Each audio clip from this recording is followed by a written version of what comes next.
Hello everyone, কেমন আছেন সবাই? আশা করি সবাই ভালো আছেন। চলে এলাম আমাদের কক্সবাজার ব্লগের 5th পার্ট নিয়ে। আশা করি আজকের ব্লগটি আপনাদের সবার ভালো লাগবে। তো লাঞ্চ করার পর আম্মু আর আমি বেরিয়ে পড়লাম একটু রিক্সা দিয়ে ঘোরাঘুরি করতে। রিক্সাওয়ালা মামাকে বললাম যে আশেপাশে কোনো ভালো বিচ আছে কিনা যেখানে একটু মানুষের পরিমাণ কম থাকবে। তো রিক্সাওয়ালা মামা আমাদের এক্সোটিক সাম্পানের পাশে যে বিচটা আছে, আমি বিচটার নাম ঠিক বলতে পারছি না, সো ওই বিচটাতে নিয়ে গেল। সো ওই বিচটাতে খুব একটা মানুষ ছিল না, মোটামুটি নিরিবিলি ছিল। সো আমরা ওইখানে অনেকক্ষণ ঘোরাঘুরি করলাম, কিছু ছবি তুললাম। তো যেহেতু এই বীচটা একটু নিরিবিলি ছিল, মানুষের সংখ্যা কম ছিল বীচটার মধ্যে, তো আমার কাছে খুব ভালো লাগছিল, কারণ কলাতলি বীচে নর্মালি একটু বেশি ক্রাউডেড থাকে। সো এটা সেই তুলনায় মানুষ কম ছিল। তাই এই বীচে আসার পর আম্মু আর আমি অনেকক্ষণ হাঁটাহাঁটি করেছি।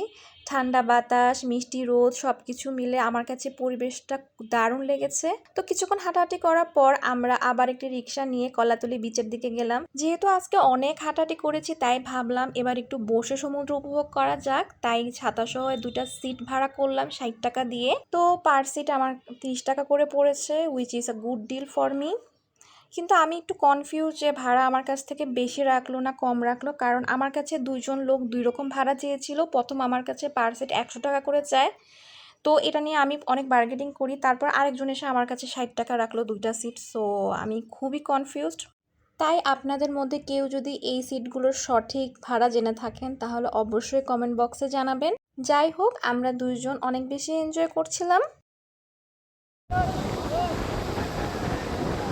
আমার চুল একেবারে নাই নাই পাগল পাগল।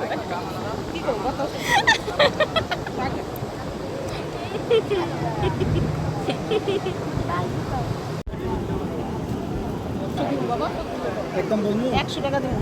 একদম বলবো 150 টাকা দেবেন 100 আচ্ছা দেন 150 টাকা না 100 না কানে 30 টাকা দেন না 100 দিয়ে তো তখন 100 টাকা দেন।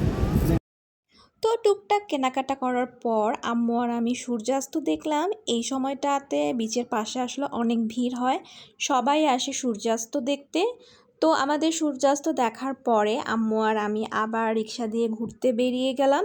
আমার কাছে কক্সবাজারে দিনের থেকে রাত্রেবেলা ঘুরতে বেশি ভালো লাগে, বিশেষ করে কলাতলির এই পাশটা রাত্রেবেলা অনেক সুন্দর লাগে। তো আমি যতবারই কক্সবাজার এসেছি আমি রাত্রেবেলা রিক্সা দিয়ে ঘুরতে বের হয়েছি। তো আপনারা কক্সবাজারে আসলে আপনাদের দিনের বেলা বেশি ঘুরতে ভালো লাগে নাকি রাত্রের বেলা ঘুরতে বেশি ভালো লাগে অবশ্যই কমেন্ট বক্সে জানাবেন। আজকের ব্লগটি এই পর্যন্তই, আশা করি আপনাদের সবার ভালো লেগেছে। By everyone.